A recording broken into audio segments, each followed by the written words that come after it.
जा रहे हैं, बड़े ध्यान से श्रवण करिएगा। इसमें पूरी भागवत कथा का सार है और ये बहुत अत्यधिक ज्यादा महत्वपूर्ण श्लोक है। भगवान के विषय में बताया गया है कि प्रभु कौन है, कैसे पहचाने, किनको माने, क्या करते हैं। श्री व्यास जी महाराज कहते हैं, श्री व्यास उवाच सक्षिदानंद रूपाय विश्वोत्पत्त्यादि हेतवे तापत्रय विनाशाय श्री कृष्णाय वयं नुमः। अब इस श्लोक को आप बड़े ध्यान से सुनिएगा और इस पर मैं ध्यान आप लोगों का लेना चाहूंगी। प्रथम श्लोक का प्रथम चरण है सक्षिदानंद रूपाय विश्वोत्पत्त्यादि हेतवे तापत्रय विनाशाय श्री कृष्णाय वयं नुमः। सक्षिदानंद, भगवान कौन है, कैसे हैं, कैसे दिखते हैं। तो व्यास जी ने पहला अक्षर बताया सक्षिदानंद रूपाय। भगवान का जो स्वरूप है वो क्या है? कृष्ण, राम, दुर्गा, काली आदि ये सब अवतार हैं। क्या है? ये किसी कारणवश किसी हेतु को लेकर उत्पत्ति होती है, जिन अवतारों की हम पूजा करते हैं। लेकिन भगवान का वास्तविक स्वरूप क्या है? सच्चिदानंद रूपाय, सत्य चित्त आनंद स्वरूप है परमात्मा, और वो तीनों हमसे जुड़े हुए हैं। कैसे पता चले कि हमारे अंदर भगवान है? अब श्वास के रूप में चल रहे हैं, आत्मा के रूप में हैं, प्रकाश दे रहे हैं जिसकी वजह से चल रहे हैं। लेकिन एक और चीज है जो हम सब में एक समान है। इस संसार की हर एक सृष्टि के हर एक प्राणी के अंदर, चाहे वो किसी भी धर्म से संबंधित रखता हो, चाहे वो जीव जंतु हो, कैसा भी हो, एक चीज सब में सामान्य है। और वो क्या है? हम भगवान के अंश हैं, कैसे पता चले? भगवान ही हमारे हैं, कैसे पता चले? हम क्यों भगवान को माने, कैसे पता चले? लोग बार बार कहते हैं भगवान को माने, भगवान को माने, भगवान से प्रेम करें। क्यों करें प्रेम? हमने कब देखा उन्हें? ये बार बार हर किसी के मन में उठती है बातें, लेकिन अवश्य आवश्यकता है। ये तो वही वाली बात हो गई, जैसे ये हाथ जो है ये इस पूरे शरीर की सेवा करता है, मुख को खाना खिलाता है, शरीर को स्नान आदि कराता है कि नहीं कराता? खाना भी यही बनाता है, बाजार से सब्जियां आदि सामान भी यही लेकर आता है, लेन देन भी यही करता है। लेकिन एक दिन ये मन में सोचे बहुत हो गई सेवा करते करते, पूरे 50 साल व्यतीत हो गए, अब हम अलग होना चाहते हैं, अब अलग जीवन जीना चाहते हैं, हमने बहुत सेवा कर ली। तो क्या होगा? अगर इस हाथ को काट कर अलग रख देंगे तो क्या इसका अस्तित्व रहेगा? क्या ये किसी दूसरे की क्या अपना बचाव नहीं कर सकता? उसी प्रकार हम अगर ईश्वर से अलग होने की बात सोचें तो ये कटे हुए हाथ की तरह है, क्योंकि हमारे हर अस्तित्व से प्रभु जुड़े हुए हैं। आप छूट कैसे जाएंगे? ऐसे समझें। सच्चिदानंद 3 अक्षरों से बनता है, 3 शब्दों से, सत्य, चित्त और आनंद। तो सबसे पहला जो शब्द है, ध्यान दीजिएगा, उसका नाम है सत्य। सत्य कहते हैं सत्यता को, सत्य कहते हैं सनातन को। इसलिए हमारे यहाँ हर बार आप देखेंगे धर्म में हर एक चीज में सनातन जोड़ा जाता है। हम सनातन वैदिक धर्म, हम सनातन धर्म को मानने वाले, ऐसा कहा जाता है। आपने हमेशा सुना होगा, आपने कभी जय जयकार में भी सुना होगा, बोलो सनातन धर्म की। क्यों कहा जाता है सनातन? सनातन का अर्थ है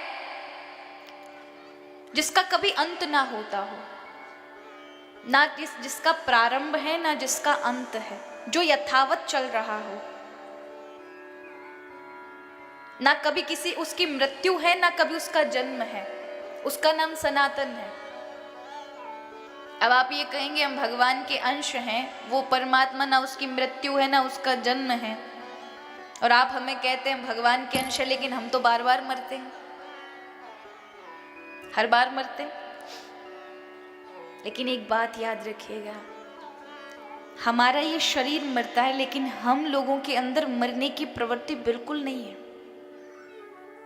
कोई चाहता है मरना? या जितने बैठे कोई चाहता है मरना? कोई नहीं चाहता, कोई मरने का सोचता भी नहीं है।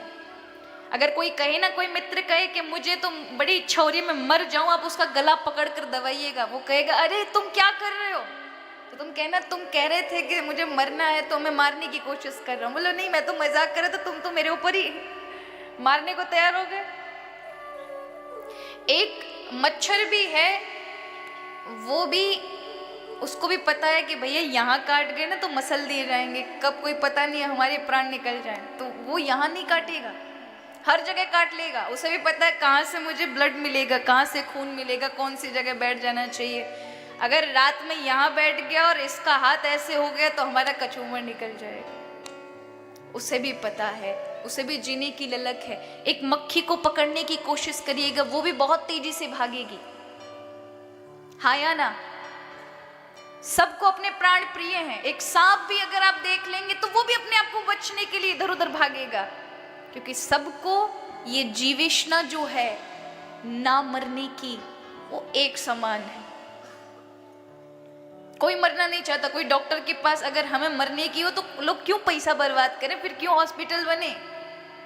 अगर चाहे कोई भयावह बीमारी से ग्रसित क्यों ना हो, लेकिन फिर भी उसके परिवार वाले और वो व्यक्ति भी चाहेगा कि वो जीवित रहे, वो इस बीमारी से लड़कर बाहर आ जाए, उसे भी जीवन चाहिए।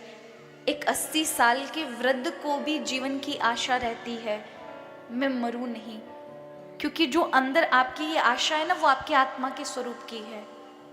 क्योंकि हमारी आत्मा उस परमात्मा से जुड़ी हो जो सनातन है, वो कभी ना मरता है ना उसका प्रारंभ है, और हमारे भी वही आत्म स्वरूप है जो हमारा अंदर का स्वभाव है। इसलिए जो मृत्यु है हमारे बिल्कुल विपरीत है।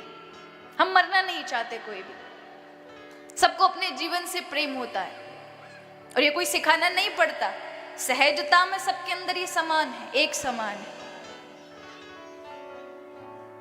क्योंकि हम भगवान के अंश हैं। वही चीजें शरीर से जुड़े होने के कारण हर बार हमें मृत्यु आती है, लेकिन हमारी आत्मा उसे स्वीकार करने को तैयार नहीं होती। इसलिए वो परमात्मा हमारे अंदर भीतर जुड़े हुए हैं। इसलिए कहा भी गया भैया, हरि से आपके अंदर सामर्थ्य ना हो उन्हें प्रेम करने की, तो सगे संबंधी बनाकर प्रेम करें। देखिए कभी कभी क्या होता है, हम भगवत भक्ति करते निकट पहुंच जाते, लेकिन एक समय ऐसा आता है कि फिर हमारी धीरे धीरे भक्ति हटती जाती है। तो फिर कलयुग में बड़े बड़े सुंदर सुंदर भक्त हुए जिन्होंने भगवान के साथ संबंध रखकर भगवान को प्राप्त किया, जैसे बाई मीराबाई जिन्होंने प्रियतम का संबंध रखा। श्री तुकाराम जी महाराज महाराष्ट्र के बहुत बड़े दिव्य संत हुए जिन्होंने भगवान के साथ मित्र का संबंध रखा। अब आपके ऊपर है कि आपको जिस संबंध का भाव लगे, बेटे का संबंध तो ठाकुर से, श्री राम जी को बेटा बना लीजिए, कन्हैया जी को बेटा बना लीजिए। बेटी का है तो श्री राधा रानी को बेटी बना लीजिए। प्रियतम का हो, सखा का हो, भाई का हो, जो भी संबंध आपको, एक प्रभु ही ऐसे हैं जिनको आप 1000 संबंध में देख सकते हैं। इसलिए आप जब संबंध जोड़ेंगे तो फिर आपसे हरि जुड़ जाते हैं। अगर आपने जब तक संबंध नहीं बनाया प्रभु के साथ, तो याद रखिएगा फिर सबके लिए भगवान समान हैं, सबके कर्मों का लेखा जोखा देने के लिए, परिणाम देने के लिए तैयार हैं। लेकिन जब आप संबंध बना लेते हैं तो आपके दुख उनके दुख हो जाते हैं, आपके कष्ट उनके कष्ट हो जाते हैं। फिर क्यों भक्तों के लिए भगवान कभी माली बनकर आ रहे हैं, कभी कुछ बनकर आ रहे हैं, कभी बेटा बनकर आ रहे हैं। और इसी कलयुग के अंदर परमात्मा ने 1414 में एक बहुत बड़े भक्त हुए गुजरात के नरसिंह जी, उनके बेटे बन करके उनके घर उनकी बेटी का भात भरा। इसी 1400